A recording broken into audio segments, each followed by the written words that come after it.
deputado federal do PSC, Jair Bolsonaro. Para você que está em casa, um forte abraço. Eu volto amanhã, se Deus quiser. Tchau, tchau. É o local que ele estava, um local de tráfico.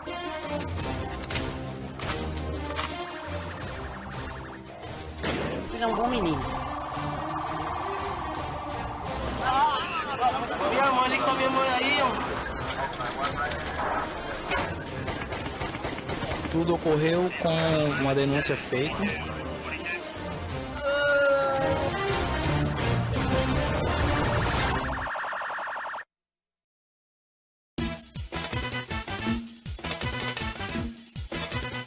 O Nordeste Mais chega ao Rio Grande do Norte. E o nosso roteiro em Natal une ecologia e arte.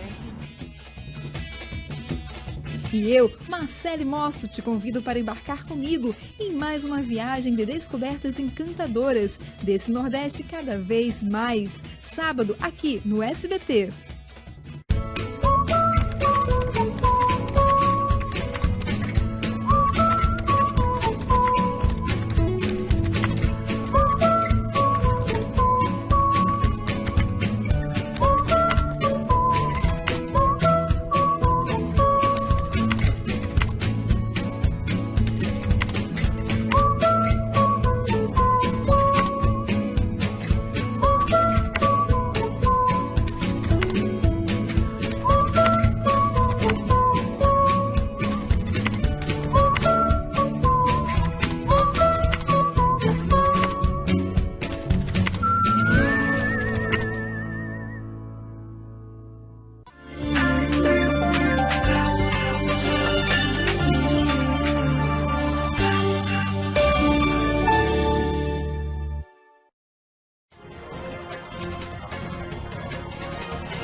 Boa tarde, Paraíba. Boa tarde, João Pessoa. Está no ar mais um Tambaú Debate desta quinta-feira, dia 9 de fevereiro do ano da graça de 2016. Nosso convidado de hoje é o polêmico político Jair Messias Bolsonaro, conhecido por suas declarações impactantes, suas posições nacionalistas, conservadoras, pelo enfrentamento à esquerda e, no entanto, é um político que divide-se, né, entre ódio e amor, sendo recebido aí, ovacionado nos aeroportos brasileiros. Aqui no estúdio está comigo o empresário aqui, o nosso amigo Julian Lemos e também o deputado Eduardo Bolsonaro. Vamos fazer uma conversa aqui, entendendo um pouco dessa visita do deputado Jair Bolsonaro à Paraíba. A partir de agora, o nosso Tambaú Debate está no ar no Facebook, nas redes sociais, também no 3015 37 37.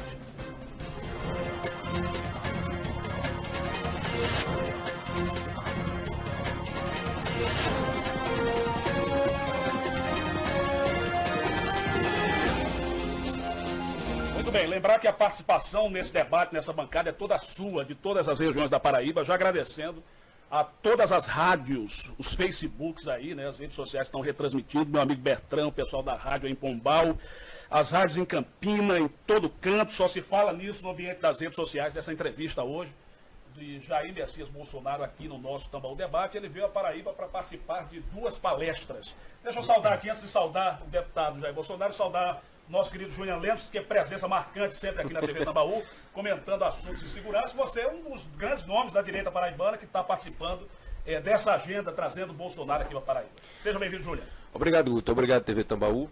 Você de novo, né? E que você já está conosco aqui mais uma vez. E dizer a você que, na realidade, eu me considero não uma pessoa de direita, eu me considero um brasileiro aí que está trabalhando para ver um Brasil bem diferente aí. E já agradecer os telespectadores da TV. Vamos lá. Na oportunidade dessa visita, está conosco também o deputado do PSC por São Paulo, Eduardo Bolsonaro, filho do Bolsonaro, que inclusive se envolveu na polêmica aí, já a gente vai tratar disso. Todos os grupos, amigo, aqui que eu faço parte, são muitos de política no Brasil inteiro, só falam desse assunto, já eu falo sobre isso. Seja bem-vindo, Eduardo Bolsonaro. Eu que agradeço, Guto, e sempre que possível, né, ao vivo, onde não tem a possibilidade de haver gravações, edições e distorções, a gente está aqui com muito prazer para conversar com todo o povo da Paraíba. Primeiro, seja bem-vindo, deputado Jair Bolsonaro.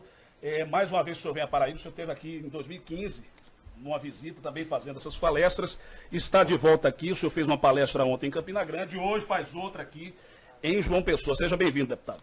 Muito obrigado. Obviamente, a gente tem uma palavra de esperança, uma palavra baseada na verdade de que o Brasil tem jeito.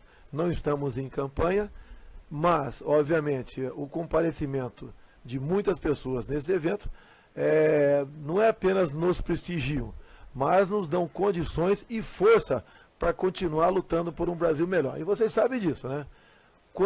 Quanto mais certo você quer fazer as coisas, mais difícil é. Então, como agora tem uma nova polêmica, qualquer coisa que eu faça é uma polêmica, no meu entender, uma violação de correspondência que foi feita por parte de um órgão de imprensa, mas eu respondo sobre isso, não tem problema nenhum. Era a primeira coisa que eu ia lhe perguntar, né? Porque hoje o nome Bolsonaro está em todos os portais, depois que a Veja publicou, e não se fala em outro assunto. O que é que o deputado Eduardo Bolsonaro está fazendo, que você estava com medo dele que ele fosse preso? O que aconteceu? Vamos lá. Quinta-feira da semana passada, a eleição da mesa diretora, né? Muitas vezes ele esconde coisa minha, e eu vou para cima dele. É filho, leva bronca. E daí eu fiquei sabendo que ele não compareceria à sessão de votação lá em Brasília da eleição da mesa. Daí eu mandei um WhatsApp para ele, né? E joguei pesado em cima dele, ok? E onde ele estava? Ele estava na Austrália. Estava na Austrália. Não estava em paraíso fiscal, não. E nem aí na Colômbia aí mexendo com droga, não, tá ok?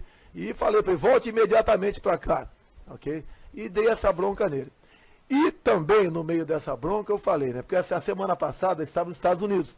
Falou que ia comprar um fuzil para mim. Lógico que eu sei que eu é maluco de fazer isso aí. Como é que ia entrar com um fuzil aqui no Brasil também? E daí eu botei embaixo. Continue comprando porcaria por aí que eu não vou te visitar na Papuda. E ter em vista o episódio da semana passada. E daí foi mais avante ainda, né? Daí eu falei, porque tem a questão de briga de irmãos, né? A bronca dele com o irmão mais novo ali. Daí eu comparei ele, falei, ó, você critica teu irmão mais novo, mas está sendo mais irresponsável do que ele. Daí ele ficou revoltado, respondeu lá, olha, dá bronca em mim, tudo bem, me comparar com o meu irmão Renan, não. Essa foi uma linguagem entre pai e filho, nada mais além disso, tá? Agora, a conotação que parte da mídia está dando como você perguntou até, o que será que poderia levá-lo para a Papuda? A Lava Jato não tem mais, né? Que besteira estaria fazendo? Foi a questão de quando ele falou comigo a semana passada para me botar pilha em mim, né, que ia comprar um fuzil nos Estados Unidos para me trazer. Nada mais além disso. Olha, estamos recebendo o deputado Jair Messias Bolsonaro, você que acabou de ligar a televisão. Lembrar que a nossa entrevista vai ser muito baseada em rede social, tá certo? Estamos ao vivo no Facebook, estamos ao vivo na TV Tambaú, mais de 130 cidades, toda a Paraíba ligada agora.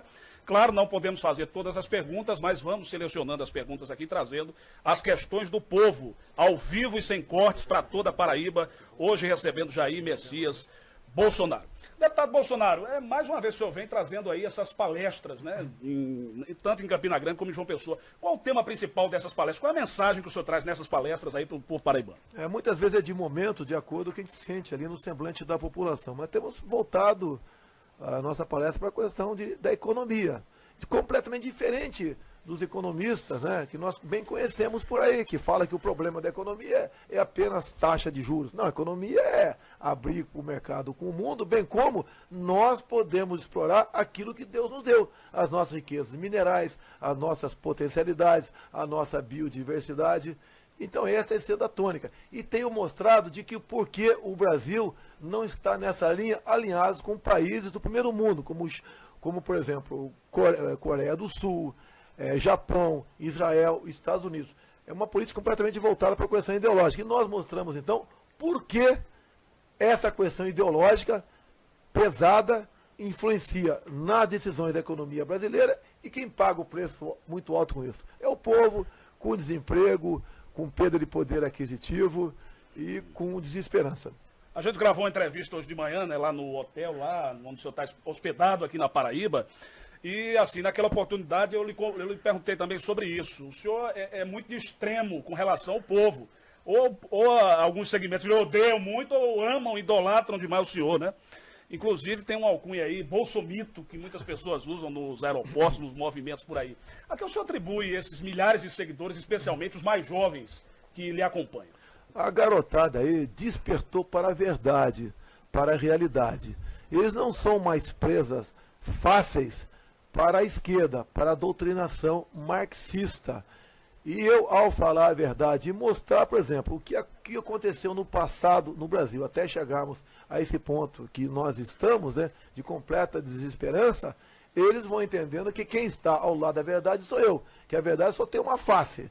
Né, uma moeda tem duas faces, mas na verdade só tem uma, né, não tem versão do fato.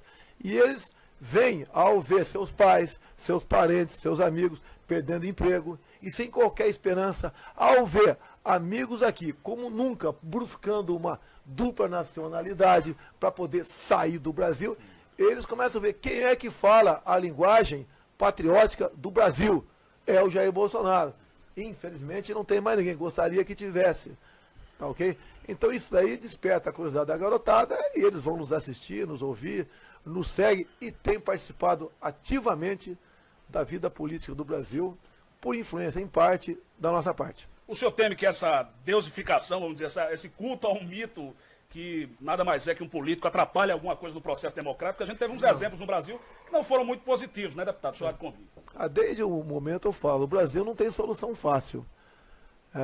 Assim como não existe salvador da pátria. No passado tivemos um salvador da pátria, o caçador de Marajá. Né? Nós não emborcamos nesse tipo de discurso. A gente mostra a realidade, né, das potencialidades do Brasil. E a garotada, em especial, acredita muito nessa proposta. A gente fala sobre tudo, né, questão de violência, como nós podemos aqui, não temos como zerar o número de mortes por 100 mil habitantes, mas continuar com um número próximo de 30, enquanto que países que têm armas à vontade, liberado ao povo, como os Estados Unidos, está na faixa de 4 mortes por 100 mil habitantes. E como chega lá? Nós temos a proposta.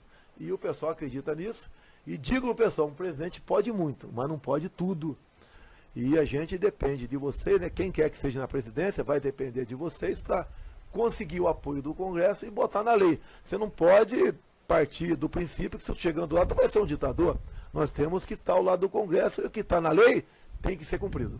O Jefferson Lopes aqui do Facebook, vou começar a fazer umas perguntas da rede social, do Facebook, e quem liga aqui para a Luciana também, no 3015-3737, já a gente discute alguns desses temas aqui com o Julian Lemos, na nossa bancada, empresário, sempre participando aqui das discussões na TV Tambaú, e o deputado Eduardo Bolsonaro.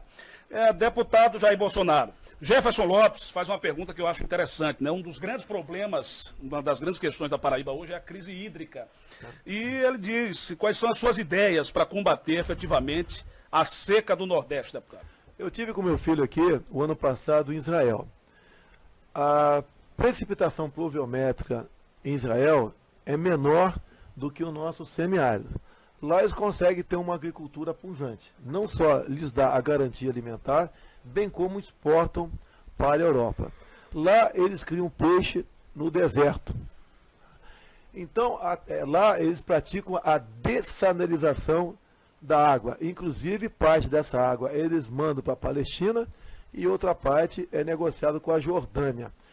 Essa tecnologia, quando tivemos com o ministro da Agricultura deles, foi uma visita bastante rápida e conversamos com muita gente lá, temos muitos brasileiros lá.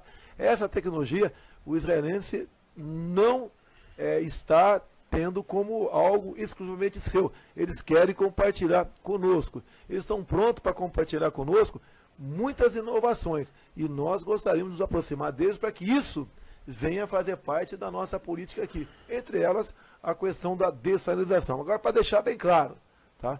Eu prego também uma política de planejamento familiar. O Brasil não pode continuar crescendo de forma desordenada.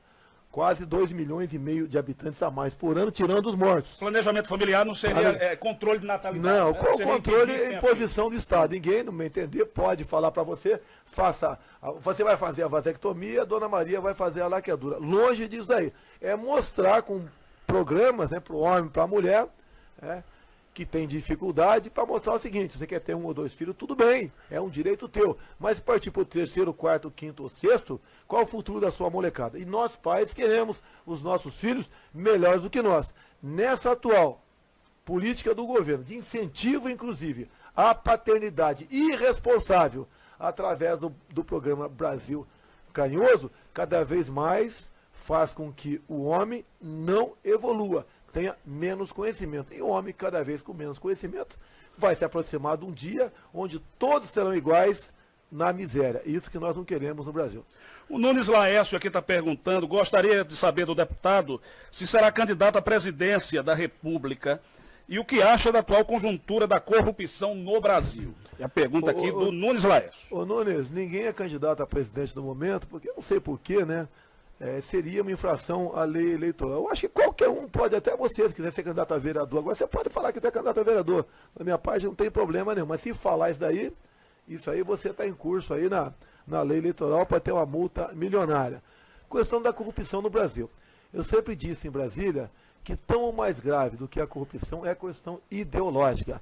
Se alguém bater tua carteira hoje, ô Nunes, você pode recuperar amanhã esse valor de outra forma. Agora, se alguém roubar a tua liberdade, com essa doutrinação que ainda se faz bastante presente em bancos escolares, você nunca mais vai recuperar a tua liberdade e, por tabela, você vai perder teu patrimônio também, porque no comunismo, né, ele se preza pela ausência da propriedade privada. Realmente está bastante conturbado, e nós não podemos interferir, nem contra, nem a favor, né? Espero que essa operação Lava Jato aí, os nomes citados pelos delatores venham a público e o Supremo Tribunal Federal, com toda a crítica que nós temos, faça um trabalho como fez ali no passado o Joaquim Barbosa na questão do mensalão.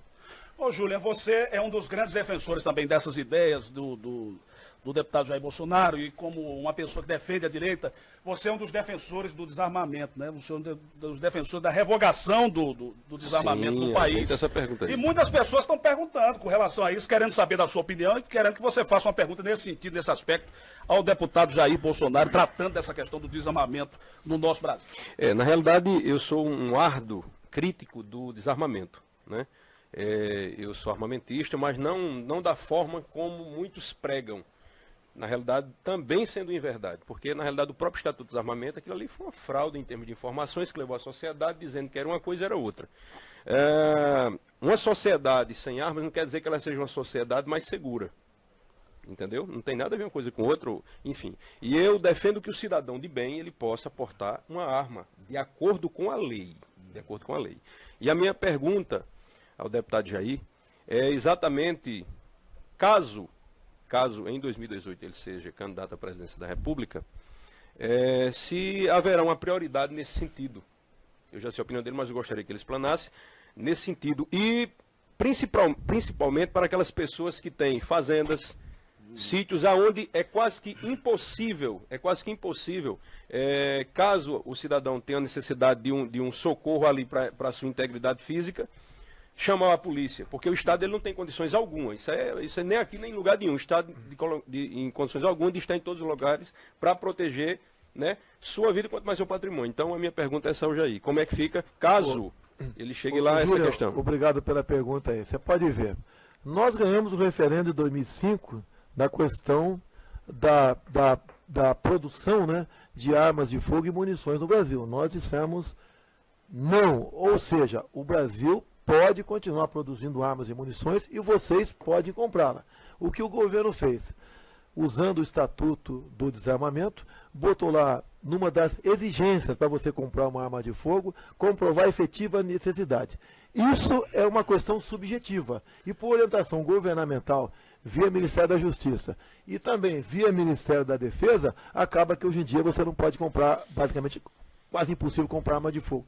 Um presidente pode determinar ao Supremo da Justiça que a efetiva necessidade, já está comprovada pelo estado de violência que atualmente o Brasil já vive. Aí um presidente, sem mexer em lei, sem editar decreto nenhum, ele tem como fazer com que o povo possa, então, buscar o seu legítimo direito de defesa, pelo menos nesse momento, dentro da sua casa. Eu adianto, quando você falou em propriedade rural, quem hoje em dia está em paz, na sua casa ou no campo? Ninguém. Propriedade rural, é muito comum, eu recebo reclamações lá, são os roubos em fazenda, o material defensivos agrícolas, fertilizantes. E a punição para isso quase não existe. Isso estimula a violência. O que eu gostaria de aprovar, como sendo direito do proprietário rural, é um fuzil para a defesa da sua propriedade, com o excludente de licitude, invasão a domicílio, invasão à propriedade privada, ele tem o direito de atirar, matar, responde, mas não é preso. Dessa forma você vai inibir o crime. Se não tiver como inibir o crime, ele cada vez crescerá mais. Você pode ver o que o pessoal tem empregado ultimamente, né? Além do desarmamento. O fim da Polícia Militar. Olha o exemplo que estamos acontecendo agora aqui no estado do Espírito Santo. Vamos acabar com a Polícia Militar? Como é que vai ficar a nossa insegurança? Ainda mais você sem condições de se defender sequer dentro da sua casa. E complemento, a posse da arma de fogo, né, e a flexibilização do porte de arma de fogo visa não só defender a sua vida, bem como defender a nação de um aventureiro que queira, porventura, implantar uma ditadura em seu país. O deputado Eduardo Bolsonaro, o senhor, não só por ser filho do deputado Jair Bolsonaro, mas o senhor é um policial federal e também tem ideias parecidas, né, muito similares como essa. A questão do cidadão ter uma arma não podia também gerar uma falsa sensação de segurança e acabar, por fim, aumentando mais a violência? A dúvida também das pessoas com relação a isso. Não, negativo, Guto. Hoje o país está desarmado. E, fazendo aqui as palavras do deputado Jair Bolsonaro, quem é que se sente seguro com o que está aí? Às vezes as pessoas falam, né? Ah, mas se o povo puder se armar, vai ser um tiroteio no trânsito, ou o brasileiro não tem cultura para isso, tem um sangue quente. Ora, isso chega a ser até preconceituoso, né? Porque como é que o brasileiro não tem cultura e o uruguaio aqui tem? Ou o suíço ou o americano tem? E só a gente lembrar, mais ou menos 20 anos atrás, antes do Estatuto do Desarmamento, que foi aprovado sob a égide do Mensalão, e antes de 1997, quando a FHC implementou a primeira lei de desarmamentista no país, eram tempos muito mais seguros. As pessoas compravam sua arma nas lojas Mesbla, e a gente não tinha essa violência que está aí. Eu tenho certeza de uma coisa, Guto, finalizando. Quem não tem preparo para utilizar uma arma de fogo é o bandido. O cidadão tem total condições de andar armado. Todos nós temos discussões dentro de casa, com a esposa, com o filho, namorada, etc. E eu pergunto, você nunca esfaqueou ele, apesar de você ter uma faca em casa. Então vamos deixar essa balela para lá, parar de viver a cultura do achismo e olhar para os números. Com o desarmamento, ano após ano, estamos batendo recordes com relação a homicídios com arma de fogo. Deputado Jair Bolsonaro, estão chegando muitas perguntas, agradecer pela audiência em toda a Paraíba, especialmente João Pessoa, toda a turma do Facebook. Eu tenho a informação que o Brasil inteiro está acompanhando agora, está sendo retransmitida essa entrevista no Facebook, né, do deputado, no Facebook da TV Tambaú e aí por todo lugar, na rede social, ao vivo, essa entrevista hoje. Muitas pessoas estão querendo saber a sua opinião sobre a situação lá do Espírito Santo, né? O que é que está acontecendo, o que o senhor faria a respeito se fosse o atual presidente da República. Tem uma declaração polêmica aqui de Marcelo Freixo, eu vou falar nela já, mas primeiro o senhor responde. Olha, o governador Paulo Artung, que está há 7 anos sem conceder qualquer recomposição salarial à sua polícia militar, é que tem que ter a humildade chamar as autoridades responsáveis pela segurança pública, que são os policiais militares, no caso aqui, e conversar com eles. E botar na mesa o que ele pode e o que não pode atender. Não pode, os governadores, como no caso aqui, o Paulo Artung do Espírito Santo, continuar se prevalecendo da disciplina do militar para subjugá-lo, para escravizá-lo. A grande resposta que está sendo dada agora, lamento a morte de inocentes, o que vem acontecendo lá, é o seguinte: estava muito forte uma campanha para colocar um fim à polícia militar, ou seja, transformar todo mundo em civil. Estão vendo agora que essa política está completamente errada. Inclusive, era sobre isso que eu ia falar com o senhor, que o Marcelo Freixo lá está defendendo, né, essa desmilitarização da polícia, etc. Eu queria saber também, muita gente querendo saber o que é que o senhor pensa sobre esse assunto. Olha só, muita gente tem, eu também tenho, vídeo do Marcelo Freixo chegando na Assembleia Legislativa, diz ele para trabalhar, não menos com 6 seguranças policiais civis do CORE ao lado dele. Ou seja, o homem que prega o desarmamento, prega o fim da polícia militar, vive com policiais ao seu lado. Você, para ter crédito, para ter moral, você tem que dar exemplo. É igual, por exemplo, o exercício militar. Se não tiver nada para comer, o capitão Bolsonaro não come junto com os cabos e soldados. Completamente diferente da postura adotada pelo Marcelo Freixo, que tem um apelido lá, que eu não vou dizer aqui, mas tem a ver com o nome dele. É muito fácil você cobrar dos outros, ok? Mas não fazer a sua parte. Isso é o senhor Marcelo Freixo. Olha, perguntas de todo jeito, muitas tratando aí das polêmicas que tem na internet, envolvem o nome do deputado Jair Bolsonaro, né?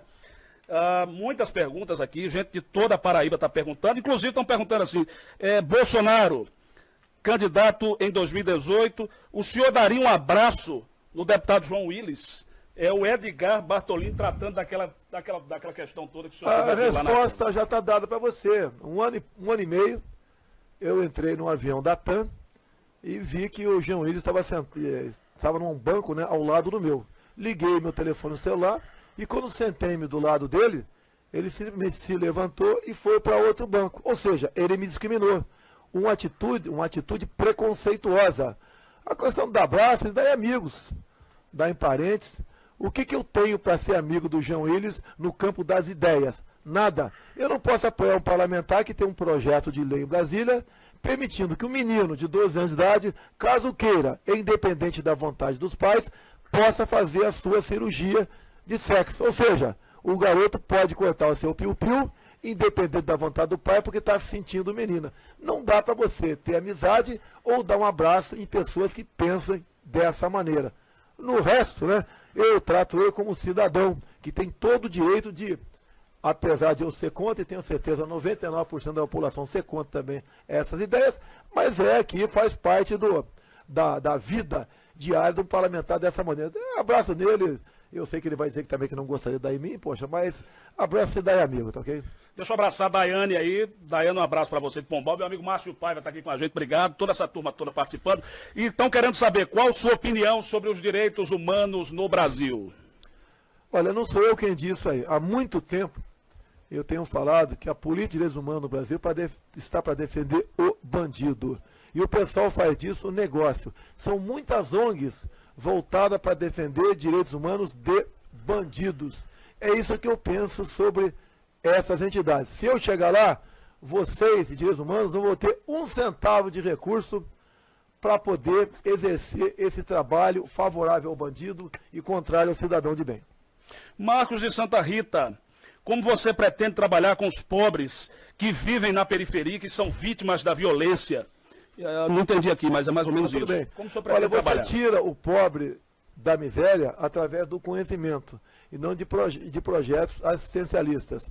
Essa outra questão você também ataca visando, como disse agora há pouco, uma política de planejamento familiar. É muito bacana uma família numerosa, né? Mas você, pai e mãe, é o primeiro responsável por aquele ser humano, por aquela criança que você colocou no mundo. E nós sabemos que a nossa satisfação pessoal, em grande parte, está ligado à possibilidade de você possuir bens materiais.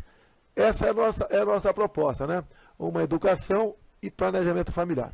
Depois do intervalo, a gente continua fazendo mais perguntas ao deputado Jair Bolsonaro. Ele responde, sim, sobre a questão das fronteiras, das reservas indígenas, do nióbio. Estão chegando perguntas aqui de todos os lugares do Brasil, através do telefone da Luciana, 3015-3737. No meu Instagram, @GutoBrandãoTV. No Instagram da TV Tambaú, @TV Tambaú. E também, claro, no Facebook, onde essa entrevista está sendo transmitida ao vivo na fanpage da TV Tambaú. A gente volta já.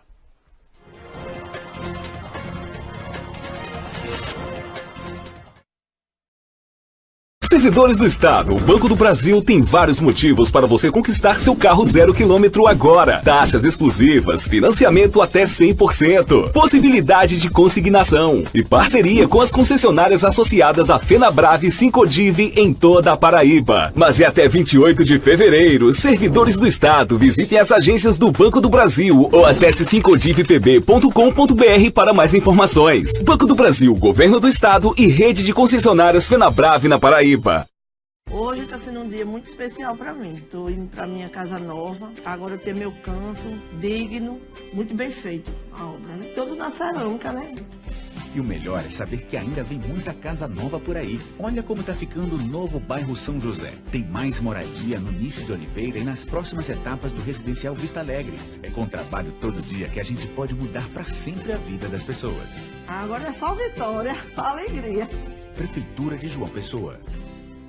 Atenção beneficiários dos planos Postal Saúde Petrobras. Na hora de cuidar da sua visão, procure confiança, tradição e excelência. Centro Oftálmico Tarcísio Dias. Sua visão em foco. Atendendo das 7 às 21 horas. Aqui eu tenho mais chances de conseguir uma vaga em uma universidade pública. Aqui eu posso concorrer a uma bolsa de estudo de 50% ou até 100% em uma universidade privada. Aqui eu posso conseguir financiamento estudantil para realizar o meu sonho. Agora que você já tem a sua nota do Enem em mãos, não perca as inscrições do FIES. É a sua chance de entrar em uma universidade particular. Saiba mais em mec.gov.br. Ministério da Educação, Governo Federal, Ordem e Progresso.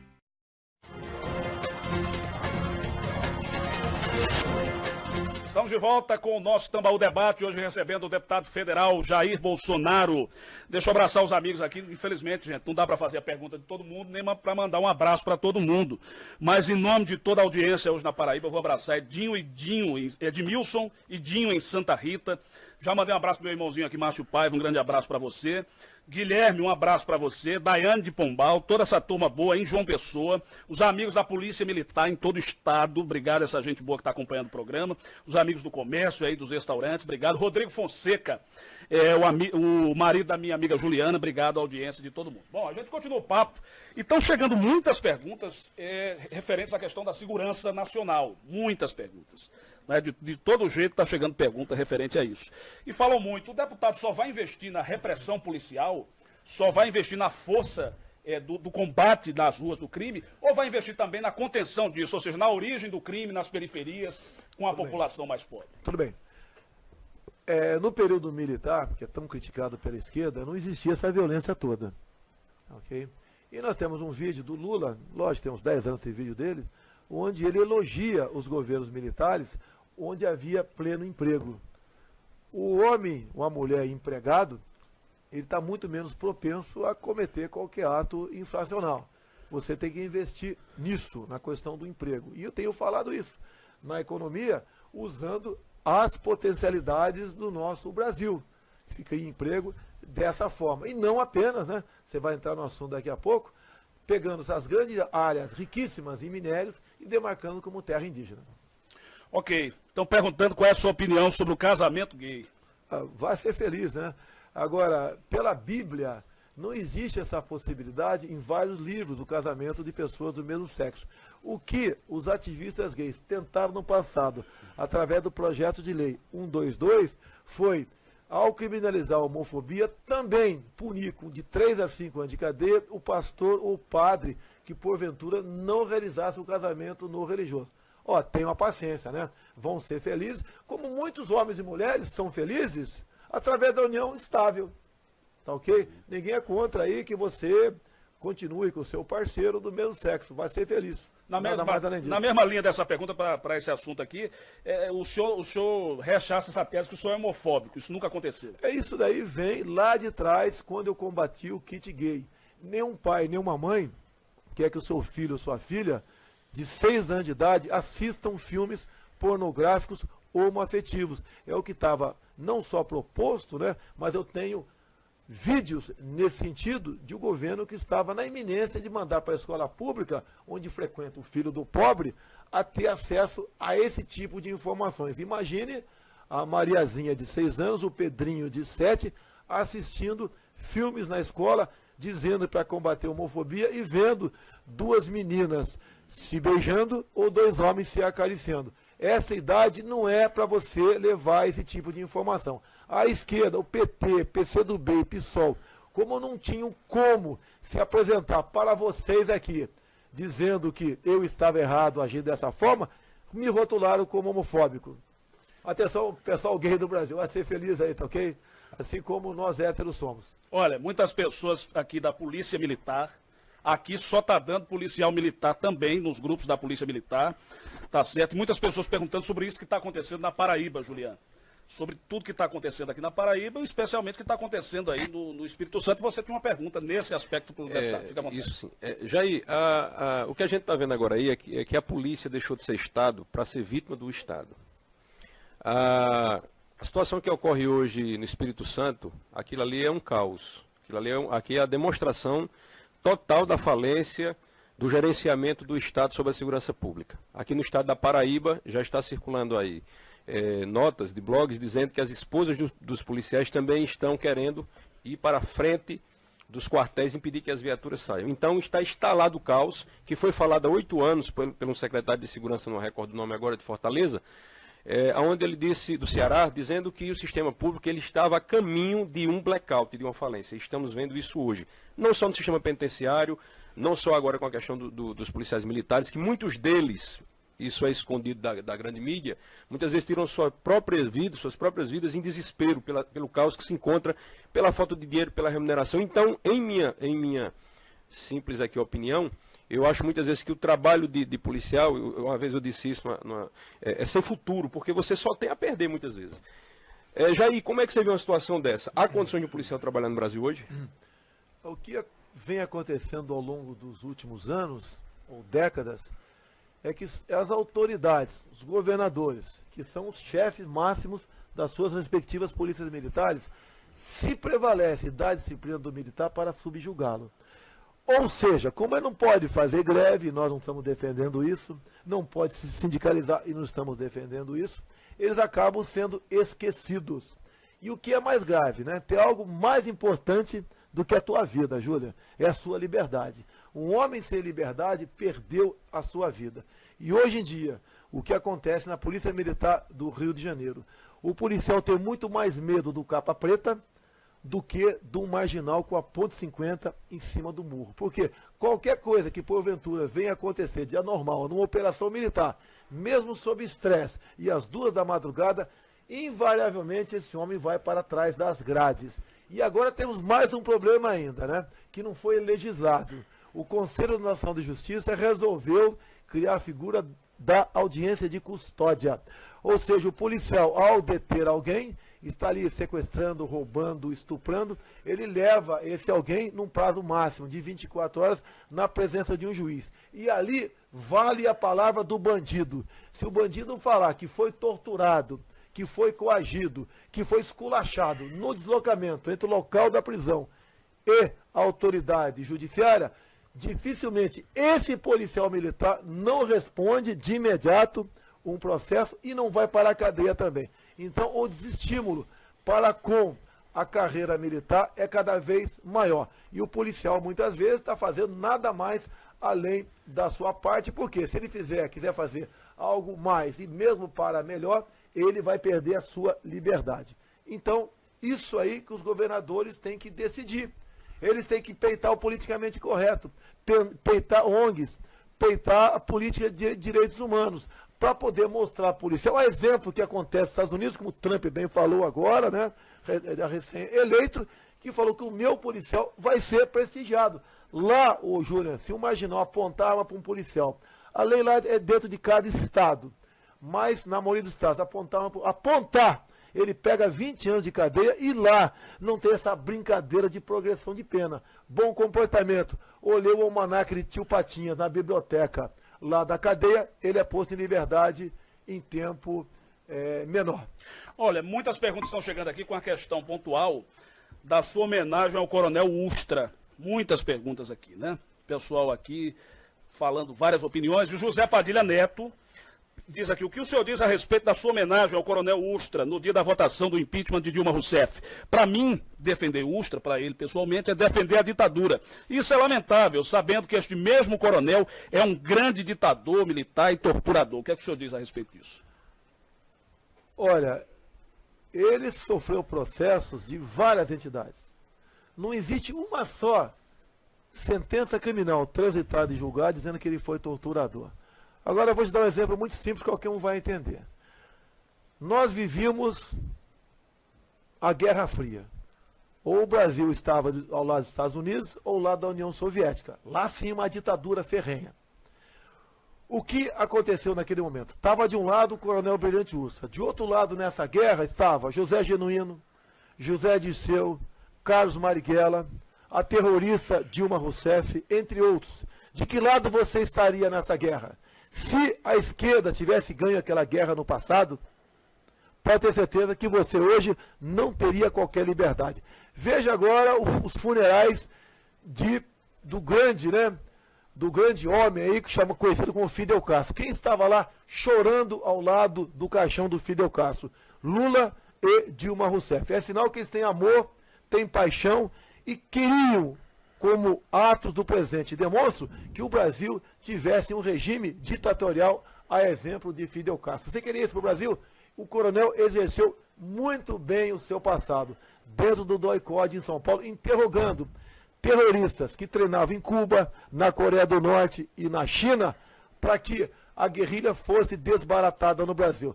Você pode ver, se não é as Forças Armadas, né, agirem com firmeza no Araguaia, hoje nós teríamos, a exemplo da colônia, uma Farc no coração do Brasil. Este homem, repito, foi um herói. E o livro escrito pelo coronel Carlos Alberto Brilhante Ustra não é um livro de poemas, não, ou de pensamentos. São fatos que ele conta, por exemplo, como a equipe de Dilma Rousseff executou um major alemão no Rio de Janeiro, como a equipe deles lançou um carro-bomba e matou Mário Cosel Filho em São Paulo em 1968. Como ocorreu a primeira bomba aqui de peso no aeroporto de Guararapes, em Recife. Como o então tenente Alberto Mendes Júnior, da Polícia Militar de São Paulo, foi executado em cárcere privado pela VAR Palmares e Dilma Rousseff. Isso são fatos relatados em toda a mídia daquele momento. Você acha que esse pessoal que agia dessa maneira queria e lutava por democracia ou lutava para o regime próprio para si, a exemplo do existente ainda em Cuba até o presente momento? Deputado, o senhor tem 30 anos de vida pública e o senhor teve aí alguns mandatos como deputado federal do Brasil. Quais são os seus principais projetos, suas principais ideias assim mais marcantes ao longo desse tempo? Eu tenho em torno de 500 proposições apresentadas ao longo desses 30 anos, né? Alguns me criticam às vezes, o cara está 30 anos lá e não aprovou nada. Olha, é tão importante como você fazer um gol, você não tomar um gol também. A proposta minha mais atual, além da fosfetanolamina, que infelizmente o Supremo segurou, que é aquela pílula do câncer, né? Eu sou um dos autores e um dos que mais trabalhou para que isso fosse aprovado lá em Brasília, porque quem está com câncer terminal não tem tempo, cara. Daqui a poucas semanas, né, estão batendo na porta dele. E a esperança dele, como muitos já se disseram curados, era a fosfetanolamina. Sou um dos autores desse projeto. Um outro, né, para ser breve, é a questão do voto impresso por ocasião das eleições do ano que vem. Todos nós desconfiamos do voto eletrônico. Eu não tenho como comprovar que houve fraude. E você não tem como comprovar que não houve. Então apresentamos esse projeto e acabou, hoje em dia, é lei. O ano que vem vai ter o voto eletrônico ao lado do voto impresso. E risco de fraude nesse novo processo? Zero. Você acha que isso não é evoluir democraticamente? Eu não sei o que seria. Marcos de Lima Júnior está perguntando quais são as suas propostas para o crescimento do país, do Nordeste, da preservação ambiental e de outros temas aqui, especialmente do crescimento do Nordeste, né? Olha, da nossa qual região. é a vocação maior do Nordeste que eu vejo? Eu posso estar equivocado. É o turismo.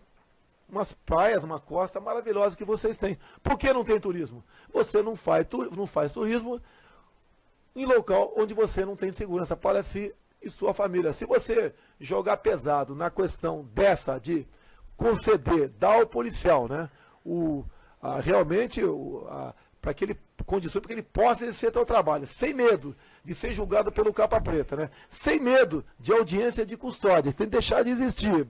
Okay? Você tem como proporcionar segurança. Para o Nordeste, a questão do turismo, que mexe com 10% do PIB mundial, poderia, grande parte desse recurso, se deslocar para cá. O investimento é pequeno. É aqui a questão de hotelaria, a questão de chalés, é pequeno. E estaria nas mãos da iniciativa privada. Esse é um exemplo simples que está dando para vocês aqui, que dá para a gente chegar a bom termo no tocante a essa proposta. Rapaz, estão chegando perguntas, muitas perguntas, e agradecendo a toda a audiência, inclusive perguntando se o senhor aceitaria Aécio Neves na sua chapa, perguntando sobre o velório, né, o velório da ex-primeira-dama, uma série de perguntas que a gente vai fazer depois do intervalo. Aguardem.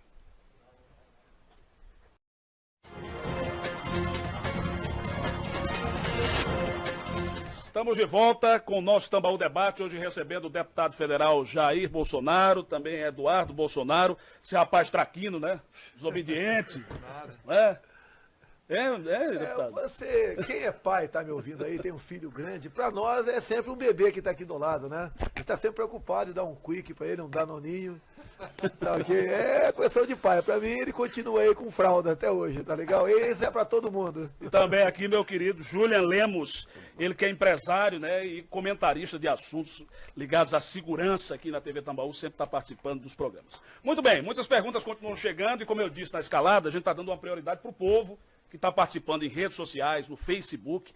Tem uma pergunta aqui do Natan, querendo saber o que é que você pode fazer, Bolsonaro, ou o que faria, sendo eventualmente presidente do Brasil, se tivesse essa oportunidade, para diminuir a alta carga tributária do país, os impostos de uma maneira geral que pagamos aqui no Brasil.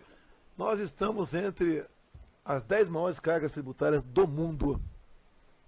E o que tem a menor contraprestação de serviço em função disso. A tal da reforma tributária, eu estou aí quase 30 anos dentro do Congresso, eu nunca estive na frente de nenhuma proposta nesse sentido, você não consegue evoluir. Por quê? Os entes federados, a União, Estados e municípios, todos falam em diminuir a carga tributária. Mas quando você apresenta a proposta, ninguém quer perder 0,1% de chance que seja. Você tem que começar por partes. Por exemplo, eu acho que vocês têm um problema aqui de foro e laudêmio, ou seja, aquele pessoal que mora na região de costa. É o imposto lá do tempo do Império, que se pagava para a Marinha Imperial proteger essas pessoas da pirataria. Está em vigor até hoje. Começa diminuindo isso, seria -1. Nós temos praticamente 60, seria -1. Dá o primeiro passo. Seria por aí. No resto, quem falar que vai resolver e vai decidir essa questão e vamos lá, sendo presidente, está sendo, me entender, não é equivocado, não. Ele está sendo, não está agindo com caráter com o eleitor que fez essa pergunta. O Ramos do Bairro dos Estados quer saber se o senhor trocou PP para o PSC só para conseguir legenda para ser candidato a presidente da República.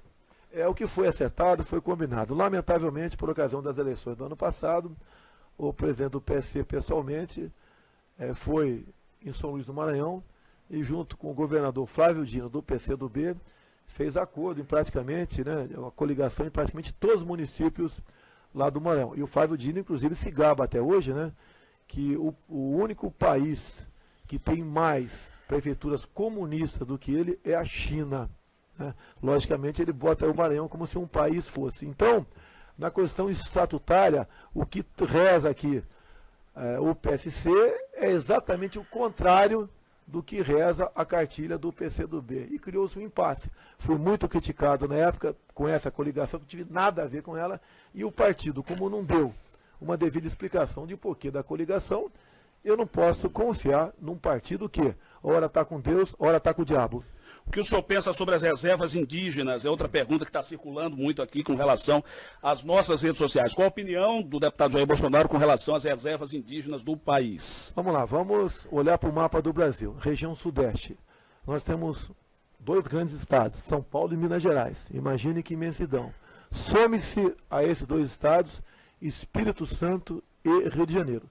Uma área maior que essa região Sudeste toda já está demarcado como terra indígena. Você não acha que não tem nada de anormal, não? Alguns podem estar pulando no sofá e falar, não, isso aqui é do índio. Então vamos devolver lá a Barra da Tijuca e Copacabana e também o plano piloto lá em Brasília para os índios. Tá? O que está acontecendo é o seguinte, mais cedo ou mais tarde, por pressão e trabalho de países outros, essas áreas poderão se transformarem em novos países que serão então colonizados, explorados por esses mesmos países de sempre. Isso que nós temos que evitar com essa indústria das demarcações de terras indígenas que nós não concordamos.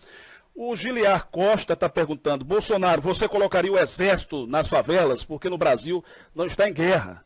Está em guerra contra os bandidos, é isso que ele está dizendo aqui, o Giliar de Costa. Olha, a legislação nossa no momento, que a gente não pretende alterar, as Forças Armadas podem ser usadas esporadicamente em momentos onde algo saiu do controle, como está sendo usado agora no Espírito Santo, como foi usado na favela lá do Alemão. A população, nesses momentos, aplaude as Forças Armadas, mas a atribuição da segurança pública é do seu respectivo Estado. A favela não precisa, no meu entender, de força armada lá dentro. A favela precisa de conhecimento. Você pode ver, muitas escolas do estado do Amazonas e Goiás foram militarizadas, ou seja, o diretor passou a ser um coronel e metade do corpo docente, oficiais e praças. No passado, as escolas eram as piores em todos os índices. Hoje são as melhores escolas dos seus respectivos estados. Então você tira, repetindo aqui, o pobre da miséria através do conhecimento. E a educação de qualidade se faz a partir do momento que você tem como exigir do aluno respeito e responsabilidade. O senhor vai defender isso? Se por acaso chegasse à presidência da República, o senhor faria esse debate de militarizar as escolas? Eu sempre tenho falado a questão, quando você fala em candidatura, eu não quero receber uma multa trilionária do TSE. Num primeiro momento nosso, né, teremos uma proposta. Hoje nós temos 13 colégios militares do Exército pelo Brasil. De imediato, nos 2 primeiros anos, em todas as capitais de estado do Brasil, teríamos um colégio militar. Num segundo tempo, a partir aí do início do 3º mandato, todas as cidades com mais de 1 milhão de habitantes também teriam isso. E estaremos estimulando os estados a militarizar escolas ao lado dessas conhecidas, né, favelas, essas áreas aí onde o pobre se faz presente. E quando tive numa dessas escolas militarizadas, lá em Manaus, os pais que se fizeram presente por ocasião da minha visita, né, me abraçaram, cumprimentaram, como se fosse uma obra minha. Não era obra minha, foi do governo de estado junto com a sua polícia militar. Eles não querem que os filhos saiam da escola. Você vê cenas, né, que foram filmadas, a molecada está indo embora, acabou as aulas, está lá um sargento, um cabo na frente, tomando a tabuada, 7 vezes 8. Se você erra, tu volta para o fim da fila. E é impressionante, né? O pai lá fora, ao ver o filho voltando para o final da fila, quando ele consegue acertar e sai, ele é pego pelas orelhas fora lá da escola e levado para casa. E o moleque vai, então, decorar a tabuada em casa. Isso é bacana, porque o conhecimento que tira o homem da pobreza e da ignorância. O senhor entende que, assim, o senhor é um deputado federal, mas é inevitável essa questão nacional de seu nome é lembrado para a presidência da República, né? E muitas pessoas começam a mandar perguntas, inclusive falando muito dessa questão política. Olha, por exemplo, o Denison Dias. Bolsonaro, o senhor tem em mente algum nome, caso, numa eventual candidatura sua a presidente da República, um nome para vice? Aí estão perguntando aqui, Bolsonaro, você aceitaria um Aécio na mesma chapa que com você, em nome de ser eleito presidente da República? E falam em outros nomes, né? Não, são perguntas que chegam para que o senhor responda aqui no programa. O vice, no meu entender, tem que ser escolhido bem lá avante, né? Até que esse vice possa suprir as suas deficiências. Eu não posso botar um vice de acordo... uma mulher, tem que ser uma mulher para dizer que você não é isso, não é aquilo. Um vice em função de cotas. E tem que ser o mais tarde possível isso daí, para exatamente, né, você... quando você forma a chapa, aquele pessoal que não conseguiu emplacar seu vice já começa a dar pancada em você. Então tem que atrasar essa pancadaria em cima de você na escolha desse vice, que é muito importante. Já tiver como, por exemplo, o vice hoje em dia é que está governando o país. No passado, o vice Itamar Franco, que foi o autor da verdade do Plano Real, que estabilizou a nossa economia. Não foi Fernando Henrique Cardoso, ele quer pegar isso para ele. Não foi.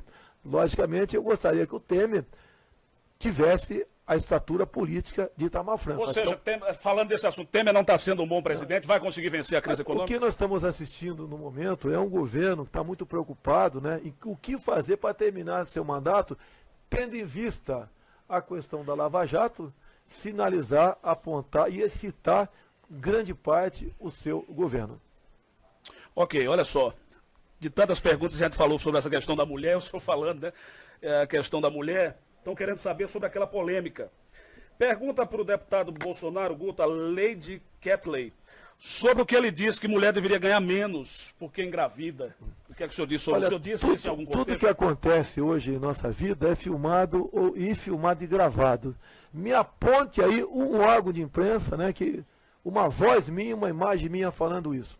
O jornal 0 Hora, maldosamente, resolveu me entrevistar sobre a seguinte questão: por que a mulher ganha menos do que o homem? Que é uma verdade. Eu estudei, fui inclusive, vi pesquisas, e o que dizem as pesquisas? É exatamente o seguinte: a mulher ganha menos, tendo em vista ela ter um direito trabalhista a mais, que é o caso da licença maternidade. É isso que eu falei está lá. E o empresariado, quem contrata, prefere contratar mais um homem do que a mulher. Não é opinião minha, isso é um fato concreto. O que maldosamente o Jornal Zero Hora fez? Falou que eu defendia que a mulher deveria ganhar menos do que o homem porque é engravida. É um absurdo. Agora, faz isso o tempo todo comigo. E eu tenho que passar centenas de momentos explicando o que, na verdade, aconteceu. Olha, sobre a educação, Jefferson Souza, o que é que o deputado vê como futuro... Aqui está fazendo campanha aqui, né? Não posso fazer campanha, né? Olha só, o que é que o deputado vê no eventual candidatura, ou se chegasse a presidente, deve ser algo nesse sentido. O que é que o senhor falaria sobre a educação defasada e a desvalorização do professor em sala de aula? O senhor tem projetos para mudar essa situação da educação no país? Logicamente, qualquer mudança nesse sentido, você depende da aprovação do Congresso Nacional. Ao longo dos anos, em especial depois que o Fernando Henrique Cardoso, né, chegou à presidência, retirou-se do professor o seu poder de exercer a sua autoridade em sala de aula.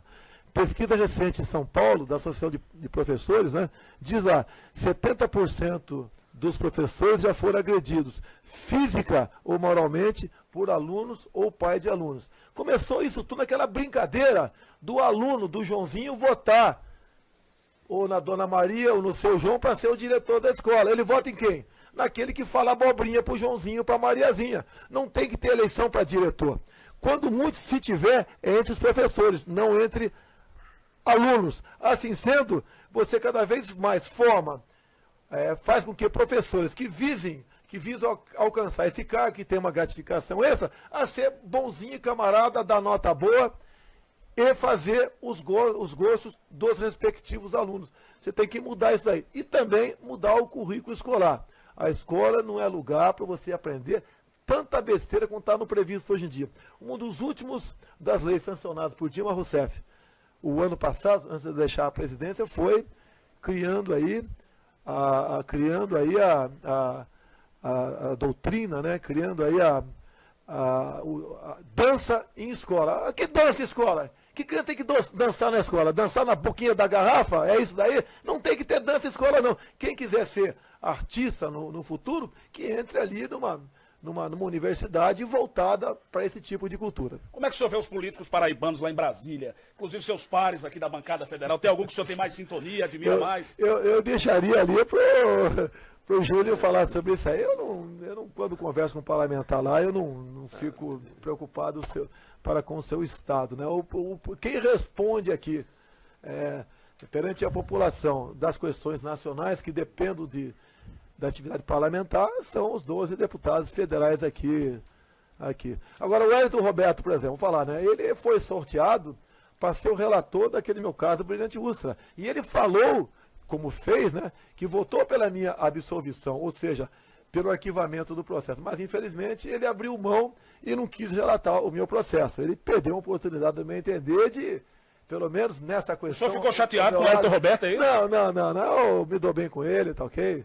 Eu não fico patrulhando a vida particular ou profissional de qualquer parlamentar dentro da Câmara, mas ele perdeu uma grande oportunidade aí de ter o teu nome vinculado ao meu. Como relator do processo que pedia a cassação do deputado Jair Bolsonaro, eu fiz um voto como relator contrário à cassação. Perdeu essa oportunidade aí.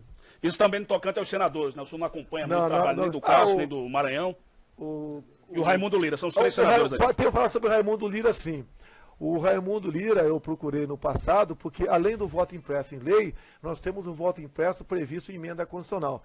E ele está como relator. Ele já adiantou que vai fazer o relatório favorável à nossa proposta do voto impresso por ocasião das eleições futuras. Então, um gol aí para o Raimundo Lira, né? E um gol para o Wellington Roberto também, que apesar de ele ter aberto mão da relatoria, ele votou pelo arquivamento do meu processo. Olha, muitas perguntas chegam também para o filho do Jair Bolsonaro, é o deputado federal Eduardo Bolsonaro, perguntando qual é a ideia que você já tem da Paraíba, se vai sugerir algum projeto aqui para a Paraíba. Estão chegando perguntas, muitas pessoas fazendo elogios a você também, o deputado Eduardo Bolsonaro. O estado de São Paulo é um estado grande, tem o maior número... Só lembrando, ele é deputado federal pelo estado de São Paulo, do PSC, o mesmo partido que o seu pai. Sim, especificamente para a Paraíba a gente não tem como propor projeto, né? Lá no Congresso Nacional nós fazemos leis para o Brasil inteiro. Então, quando a gente fala aqui de segurança pública, escola, reserva indígena, com certeza são projetos de lei que também afetam a Paraíba. Estão perguntando, e o salário mínimo? O senhor pretende mexer no salário mínimo? Pretende ajudar alguma coisa com relação ao trabalhador, sendo eventualmente presidente da República, num possível mandato? Quanto o senhor acha que seria o salário mínimo ideal do trabalhador brasileiro? Olha, o ex-presidente João Batista de Oliveira Figueiredo Emanuel Rangel foi feita essa pergunta para ele, que tu acha se o senhor ganhasse um salário mínimo? Ele falou, eu daria um tiro na minha cabeça, ok? Olha, o poder público tem que interferir o mínimo possível nas questões voltadas para a iniciativa privada. É muito fácil para mim, como legislador, propor um salário mínimo de 3, 4, 5, 10 mil reais. Agora, o empregador tem como atender o que a classe empregadora, deixa bem claro, hein? Olha a questão das mulheres ali, não é opinião minha, é de quem emprega. O empregador tem dito para mim e para outros por aí que o trabalhador vai ter que chegar um dia e tomar a seguinte decisão: eu quero menos direitos trabalhistas em emprego ou todos os direitos trabalhistas em desemprego. É para onde o Brasil está caminhando. Hoje em dia é muito difícil você ser patrão. Eu poderia ter uma microempresa e ter meia dúzia de pessoas empregadas, mas tendo em vista a burocratização da questão da legislação trabalhista, eu acabo ficando na minha. Se fosse menos burocrática, menos direitos e mais deveres, como é nos Estados Unidos, a pessoa que faz a mesma coisa nos Estados Unidos e faz aqui, lá ele tem casa própria, tem carro, tem uma vida com dignidade. Aqui nós temos tanto direito que acabamos não tendo nada. Agora, você, ao querer colocar isso na mesa, vai todo mundo falar, ele quer acabar com o direito do trabalhador. Repito, não sou eu que está dizendo, aquela pessoa que está dizendo isso. Quem diz isso são os patrões. E você chega à conclusão. Deputado, uma das coisas importantes para qualquer economia é a questão empreendedora, né? Está aí no mundo inteiro, discussões, e o senhor tem propostas nesse sentido do empreendedorismo, inclusive, assim, muitas pessoas estão perguntando, o senhor apoia questões como marketing multinível e outras soluções empreendedoras para o país? Os dois podem falar sobre esse assunto, mas estão querendo muito lhe ouvir o deputado Jair Bolsonaro sobre esse assunto. Como desenvolver e fortalecer o empreendedorismo no país? O marketing multinível foi até uma questão que o amigo Sandro Rocha trouxe para a gente. Salvo engano, uma decisão até liminar do Acre, que acabou proibindo esse tipo de empreendimento. De fato, a gente tem que seguir exemplos que dão certo. Eu vivo falando, né? A gente não precisa inventar a roda, é só copiar o que deu certo no mundo. Por exemplo, Singapura, um país muito mais pobre do que o Brasil e, por receber esses tipos de empreendedores, acabou colocando o seu país hoje como um país de primeiro mundo. Então, com certeza, o que a gente teria que fazer nessa área é uma maior desburocratização. São exatamente menos leis, menos portarias, menos intervenções estatais. Quando o Estado não atrapalha, a iniciativa privada desempenha muito bem o seu papel. E só finalizando com relação à questão anterior, que estávamos falando inclusive sobre essa intervenção econômica, não é o que nós defendemos. Mas só a título de exemplo, sabia que a Suíça ela não tem salário mínimo? Não tem salário mínimo na Suíça? Não existe salário mínimo. E o salário mínimo, na verdade, ele foi uma criação após a crise de 29, que muitos criticam que com a crise de 29 nos Estados Unidos, houveram tantas intervenções estatais que a crise se prolongou. E a crise de 22, lá nos Estados Unidos também, muitas pessoas não ouviram nem falar, exatamente porque o governo não interviu e a iniciativa privada e o livre mercado conseguiram balancear ali as ações comerciais. Tiago está perguntando, o senhor é a favor da pena de morte? Quais são os casos que o senhor defende pena de morte? Olha só, a nossa Constituição, no artigo 5º, é bem clara, né? No Brasil não haverá pena de morte, caráter perpétuo e trabalho forçado, entre outros. E isso aí está no capítulo de cláusulas pétreas. Para você implementar a pena de morte no Brasil, tem que ser através de uma nova Assembleia Nacional Constituinte, não pode nem via sem emenda constitucional. Então isso aí eu apaguei aqui do meu rol aí de matéria a ser debatida por agora. Particularmente, né, eu ficaria muito feliz se a gente conseguisse um dia aprovar a prisão perpétua. Paulo Vitor, está querendo saber o que o senhor pode fazer, né, com relação à modernização das Forças Armadas, a fiscalização das fronteiras do Brasil. Segundo ele, hoje está tudo sucateado nas Forças Armadas brasileiras. Olha, a divisa dos Estados Unidos com o México está na ordem de 3.100 quilômetros, com toda a tecnologia, com um exército maravilhoso de primeiro mundo que o americano tem, ele não consegue selar a sua fronteira, ou seja, evitar o tráfico de homens e de drogas. Nós no Brasil aqui, a nossa fronteira não são 3.100, são 17 mil quilômetros, uma fronteira seca com vários países. O que você poderia fazer é, obviamente, né, assim como existiu no passado, você pontear mais essa fronteira com pelotões do Exército Brasileiro, mas dando meios para que o policial lá, no caso o integrante do Exército Brasileiro, possa exercer um trabalho de vigilância. Mas mesmo assim, no meu entender, a nossa fronteira continuaria sendo um queijo suíço, mas poderíamos diminuir sim o fluxo de entrada de armas, munições e drogas em nosso Brasil. Agora vale a pena lembrar coisa simples, né? Em dezembro de 2014, Dilma Rousseff esteve em Quito, reunindo-se com o país do Unasul, é o novo nome do Foro de São Paulo. Entre as decisões tomadas ali foi o seguinte, que o espaço aéreo para todos os países da Unasul estariam abertos com o Brasil. Olha, Danilo do Bessa está querendo saber se hoje o senhor estivesse no lugar do Michel Temer, o que faria para combater o tráfico de drogas no Brasil, que é um grande problema da nossa sociedade? Olha, tem uma portaria do Ministério da Justiça de 2010. Se você passar com o teu carro numa barreira aí da Polícia Federal, da Polícia Rodoviária Federal ou da Polícia Militar, que você tem região de fronteira, e simplesmente acelerar e for embora, o agente não pode atirar naquele veículo. Tá ok? A primeira revoga essa portaria.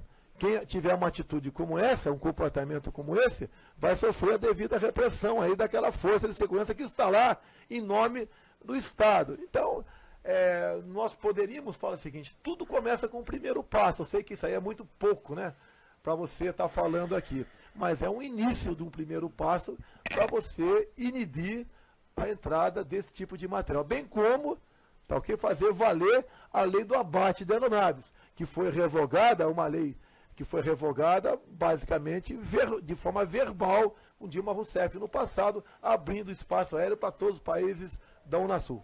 Diego Batista pergunta para Bolsonaro, Guto, se ele não tem medo de pegar avião ou de um atentado, porque este homem lida diretamente contra bandidos. O senhor tem medo de pegar avião? Se a gente for viver com medo, né, a gente aí não vive. Eu costumo dizer, né, o homem que vai à guerra e tem medo de morrer é um covarde.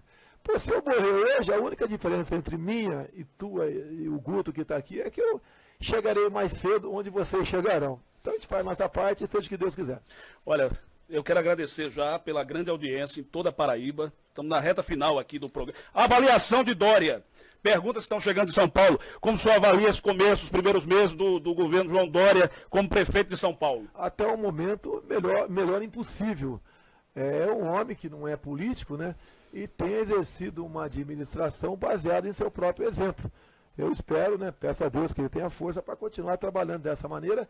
E hoje em dia, né, ele já é um homem de visão, né, de reconhecimento nacional na prefeitura em São Paulo. Alguns dizem que ele deve disputar a presidência. Não estou preocupado com isso, não quero ser melhor do que ninguém.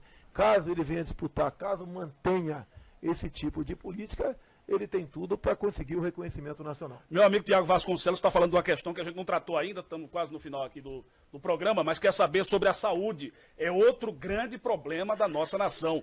Como resolver a problemática da saúde aqui no país? Em grande parte é a gestão, é o dinheiro que vai para o ralo. A gente manda por ano para Cuba, diretamente para Cuba, 1 bilhão e 300 milhões de reais, né, a título de aluguel desses 12 mil cubanos que estão aqui. Este 1 bilhão e 300, você poderia estar investindo aqui no Brasil e não financiando a ditadura cubana. Agora, a questão da saúde, você ajuda a melhorá-la com emprego. Você empregado, ao chupar uma laranja mais por semana, com toda certeza está propenso a frequentar menos hospitais. Então, você melhora, busca soluções para a questão de saúde com emprego e com programas voltados para isso, como falei agora há pouco aqui, planejamento familiar, onde tem 5 pessoas comendo, se 4 passar a comer, está na cara que elas vão comer melhor, vão ter melhores alimentadas, vão estar mais propensas a não contrair certo tipo de doença. E a outra ponta da linha também é a corrupção, que pelo que tudo indica é bastante grande no meio da saúde ainda, infelizmente. Professor Santiago, rapidamente pergunta sobre Trump, né? Ele falou aqui, o senhor se considera um Trump às avessas. Não entendi aqui a situação. O que o Trump sofreu ao longo dos últimos 8 meses, antes da campanha dele, eu venho sofrendo há 3 anos. As acusações são exatamente as mesmas, né? Fazendo uma brincadeira. Eu sou mais rico do que o Trump. E no resto, ele é um homem que está mantendo, depois de eleito, o que prometeu durante a campanha. Eu estou vendo pessoas reclamar. É que o brasileiro, infelizmente, está acostumado a enfrentar, ouvir um Papai Noel durante a campanha e depois das eleições, né, a realidade do Pinóquio se fazer presente. Quero agradecer aqui ao deputado Jair Bolsonaro, agradecer a gentileza também do deputado federal Eduardo Bolsonaro, um pico de audiência aí maravilhoso em todas as redes sociais, né? Obrigado a toda a audiência em João Pessoa. E hoje tem o evento, né? A palestra do deputado Jair Bolsonaro. Onde é que vai ser a palestra? Lá no Forte de Cabedelo, queria convidar todos para que se façam presente lá no Forte de Cabedelo, Forte Santa Catarina, às 19 horas. E todo policial, todo militar, todo policial civil federal, PRF, tem acesso ao evento sem nenhum custo, assim como também vigilantes, homens de segurança privada. E o público em geral, paga alguma coisa? Não, os demais pagam, mas são pessoas que são voluntárias, é uma taxa simbólica, enfim. Mas o importante é que pessoas terão acesso e eu queria convidar todos que se façam presentes para esse ato de patriotismo, consideramos assim. Ok, agradecendo a audiência de todo mundo, não dá tempo de fazer todas as perguntas, mas muito obrigado por sua participação. Amanhã tem um novo Tambaú Debate. Até amanhã, se Deus quiser. Tchau.